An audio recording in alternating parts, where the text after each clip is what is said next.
je fais mes dédicaces en fin de vidéo parce que vous avez été nombreux à me dire à l'époque où j'en faisais que ça vous dérangeait que je commence par cela. Donc j'avais pris le pli de les faire donc en fin de vidéo, mais comme je vous l'expliquais, ça faisait un moment et j'avais peur d'oublier. Voilà. Alors, cette petite vidéo blabla, comme vous le savez pour ceux qui me suivent, j'ai donc subi une intervention chirurgicale il y a de cela maintenant quelques semaines. C'était pas trop le top parce qu'en fait au départ c'était pas grand chose, mais il s'est avéré qu'il y a eu quelques petites complications, rien de trop grave non plus, mais bon, voilà, ça aurait pu être mieux quoi. Désolée pour ma tête les gars. Ouais, chez nous les coiffeurs ils sont fermés mais pour un bon moment. Alors il y en a qui vont bien se marrer parce qu'en plus je me suis brûlée. J'ai voulu faire ma petite moustache, enfin mon petit duvet moi-même.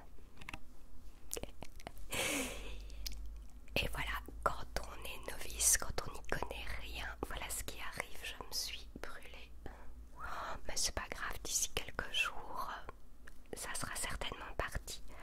Pour ceux qui se brûlent ou alors qui ont de drôles de réactions et tout ça au niveau de l'épilation des sourcils par exemple, ou par exemple comme moi qui ai fait la grosse pièce là en voulant s'épiler s'enlever le duvet. La crème Cicalfate d'Avène qui se vend en pharmacie, c'est une crème réparatrice. J'en ai toujours à la maison. Vous pouvez même le mettre par exemple quand vous vous exposez trop longtemps au soleil. Et bien c'est vraiment réparateur, ça vous fait une peau toute douce. Alors c'est assez épais, c'est une crème assez épaisse je dois dire, mais qui répare vite et bien. Juste une parenthèse. Là donc je reviens à ce que je disais. Pour ma part, ça n'a pas été désagréable, je veux dire mon séjour à l'hôpital, mais ça n'a pas été agréable non plus, étant donné la situation et ce coronavirus. J'ai dû rentrer seule à l'hôpital, ça je vous l'avais dit. Je n'ai pas trop rentré dans les détails, je ne vais pas trop y rentrer non plus, de toute évidence, mais il est vrai que qu'être seule à l'hôpital, ben, c'est pas gai, c'est vraiment pas gai, et en plus, ben, je sais pas comment ça se passe dans les autres hôpitaux ou dans les autres pays, mais moi où j'étais, ils avaient accaparé toutes les infirmières, enfin du moins la plupart j'espère, hein, pas toutes, pour les comment dire, les transférer donc dans tout ce qui a à voir avec la Covid-19. Et ben moi j'ai eu pas mal de stagiaires. Je sais bien, il faut apprendre, c'est comme ça qu'on apprend, c'est en faisant qu'on apprend, ça je sais, mais j'avais pas mal de stagiaires et j'avais aussi pas mal d'infirmières qui n'avaient rien à voir avec la chirurgie. C'est-à-dire que j'en ai une, elle avait l'air complètement dépassée parce qu'en fait elle était en ophtalmologie, donc là tout ce qui est viscéral elle connaissait pas grand chose, j'ai envie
plus certainement fin du mois de janvier, j'ai envie de dire, puisque quand je vais reprendre en janvier, je vais enfin intégrer l'accueil. Donc voilà, à ce niveau-là, j'ai pas plus de choses à vous dire. Voilà, je réfléchis. La seule fois où je suis sortie de chez moi, c'est pour aller porter la Saint-Nicolas, mon petit Gabriel.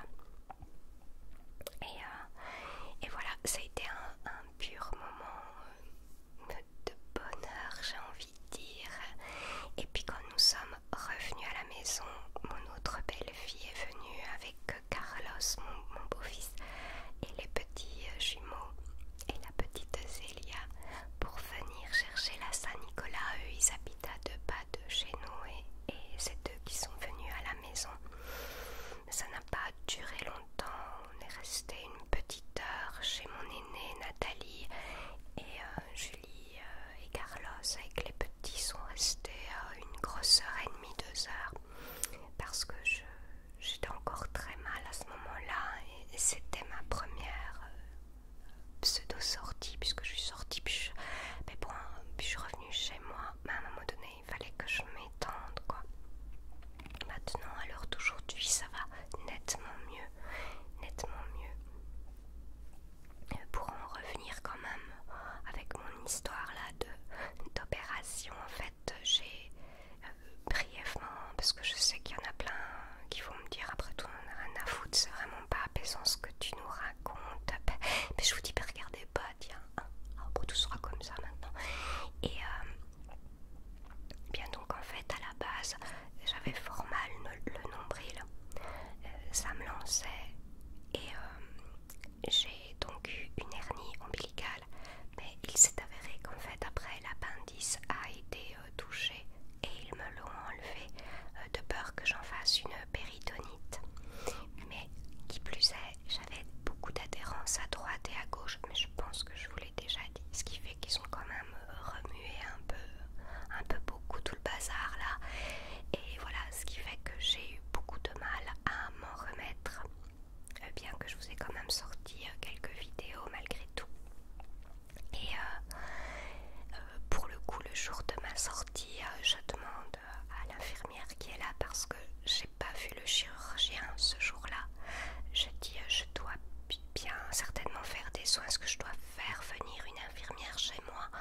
Est-ce que je dois faire des soins moi-même avec l'isobétadine? Surtout pas qu'elle me dit vous prenez des douches et vous, il n'y a pas besoin de désinfecter.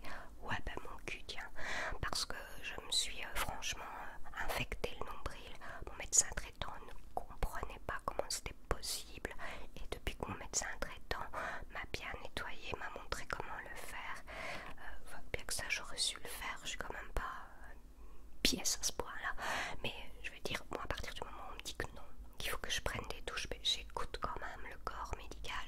Encore une preuve que voilà ce que ça donne quand on met des ophtalmologues, enfin des infirmières qui font partie de, je veux dire d'elles qui ne sont pas dans la chirurgie, dans les opérations et tout ça, ou alors un maximum de stagiaires, certainement trop de stagiaires qui ne sont pas aidés, qui ne sont pas voilà ce que ça peut donner. Donc voilà, j'ai eu beaucoup de mal à m'en remettre de cette affaire, mais bref, voilà, c'était ma petite parenthèse de mon vécu là. Et je vous assure, j'ai eu d'autres opérations dans ma vie, pas nombreuses, j'ai jamais eu ce genre de soucis, donc je pense bien que ça vient aussi de ce satané virus là qui veut pas nous lâcher, apparemment qui veut pas nous lâcher. Ah mon dieu, les fêtes, ça va pas être gai cette année. Les fêtes, je vais les faire juste avec mon mari, mes parents, et on recevra les filles, mes plic-ploc, puisque déjà normalement à la base on ne peut avoir qu'une personne dans sa maison. Écoutez, nous on a mon mari, il a 3 filles que je considère comme les miennes. Moi je n'aurais pas choisir et puis c'est tout, donc voilà.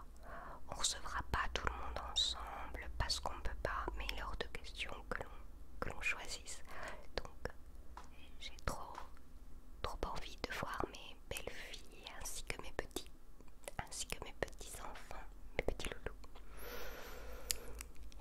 Et ensuite, je voulais vous dire, j'ai de plus en plus de messages, mais de messages en privé. Je parle pas des commentaires sous les vidéos. Et je veux dire, à quelques semaines des fêtes maintenant, et vous, quand vous recevrez la vidéo, ce sera peut-être même très proche des fêtes. Je dois dire que ça me fend le cœur. Vous pouvez continuer à m'envoyer des messages, la question n'est pas là, mais allez, franchement, comme il y a des gens, ils sont malheureux. Beaucoup plus de personnes qu'on ne le pense, malheureusement, oui, beaucoup plus de personnes qu'on ne le pense. J'ai de plus en plus de messages en privé, comme je vous disais, mais de personnes en fait qui ont envie de se confier à moi pour se soulager, pour se sentir écoutées. Ça me fait plaisir. Maintenant, je veux que vous sachiez que je ne suis pas médecin, je ne suis pas psychologue. Voilà, je suis loin, mais je sais pas combien là, vraiment loin d'avoir eu le vécu de bon nombre de personnes qui osent comme ça se livrer à moi. Il y a une confiance qui s'installe comme ça, et c'est pour ça d'ailleurs que je ne citerai jamais les noms de personnes qui me contactent en privé. Voilà, c'est incroyable comme beaucoup de personnes peuvent souffrir, et malheureusement souvent de leur physique. Ça m'a énormément interpellée parce que récemment j'ai eu plusieurs, pas qu'une, mais bon, il y en a une, franchement, elle n'a pas une vie facile, pas du tout facile. Mais vous êtes nombreux à ne pas vous aimer, à ne pas accepter votre corps, et souvent ces personnes me disent que c'est parce qu'ils sont en surpoids, voire qu'ils frôlent même ou qu'ils sont même un peu dans l'obésité. Bon, alors moi j'ai envie de vous dire, on est chacun comme on est. Vous allez me dire c'est facile à dire, et je vous comprends, mais je vais vous expliquer quelque chose que j'ai même d'ailleurs dit à plusieurs de mes abonnés là en privé. J'ai beaucoup été critiquée quand j'étais forte. Vous savez, mon mari, il m'a aimée, j'avais 75 kilos, je pense. Et il m'aime toujours, la question n'est pas là. Mais j'ai continué à grossir, voilà, des problèmes d'hormones, enfin tout ce que j'avais pris, je vous ai déjà expliqué. Je suis montée à 85 kilos tout de même. Ben, mon mari, il a continué à m'aimer. Je veux dire, quand le cœur il est beau, je vous l'ai déjà dit, quand le cœur il est beau, ben vous êtes beau. Mon mari, il a continué à m'aimer, même que je prenais du poids. Alors d'aujourd'hui, j'en ai perdu plus de 35. Vous le savez pourquoi. Voilà, j'ai eu des soucis ici et là, et ce que j'ai eu récemment n'a pas arrangé les choses, que ce soit au niveau émotionnel avec mon travail. Pour ceux qui me suivent, vous le savez. Et cette dernière intervention a fait aussi que j'ai encore perdu 2 ou 3 kilos. Donc, vous savez, avant même cette dernière opération, j'ai pas mal de gens qui, voilà, ces personnes qui me disaient Cindy, on dirait que t'es enceinte tellement que t'as pris du poids, machin, parce qu'il y a des gens, ils ont pas de tact. Et bien maintenant, il y en a qui insinuent que je serais devenue anorexique, vous voyez. Donc, vous saurez jamais contenter les gens. Les gens, ben, si vous êtes, si vous grossissez, ben, ça leur plaît pas. Si vous maigrissez, ça leur plaît pas. Moi je dis, on a chacun le corps qu'on a, et puis le reste, ben, on s'en fout, tiens, on s'en fout, mais comme de l'an 40. Et il faut apprendre à aimer son corps. Je sais, ce n'est pas facile, ce n'est vraiment pas facile.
Et quel courage ils ont, ils viennent quand même parler à la caméra. Certaines personnes sont défigurées. J'ai vu un reportage dans la semaine, une jeune fille vraiment toute jeune, vous l'avez peut-être vue, elle s'est fait manger le nez par son chien et son nez tient avec comment dire, une espèce de fer, je ne sais plus, elle dit le nom dans la vidéo mais j'ai oublié, vous voyez, c'est, à mon avis, elle doit souffrir quoi, elle a dû souffrir, ça c'est sûr, elle a dû beaucoup souffrir, elle a souffert, pardon, elle a dû souffrir, enfin elle a beaucoup souffert, mon Dieu Cindy, je fatigue déjà, elle a certainement beaucoup souffert dû à cette morsure, mais elle souffre encore maintenant de par ce chose-là.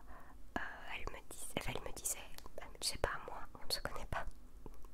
Dans la vidéo, elle disait qu'on l'appelait, vous savez, celui qui... Oh, j'ai oublié. Voldemort, c'est quand même méchant, vous avouerez. C'est pauvre petite, c'est toutes des choses comme ça qui font mal au cœur. Et voilà. Et je sais que les gens sont méchants, que ce soit sur le poids, que ce soit sur le physique, il n'y a plus de tolérance. Et c'est dommage que on est quand même allé bientôt en 2021. Je disais c'est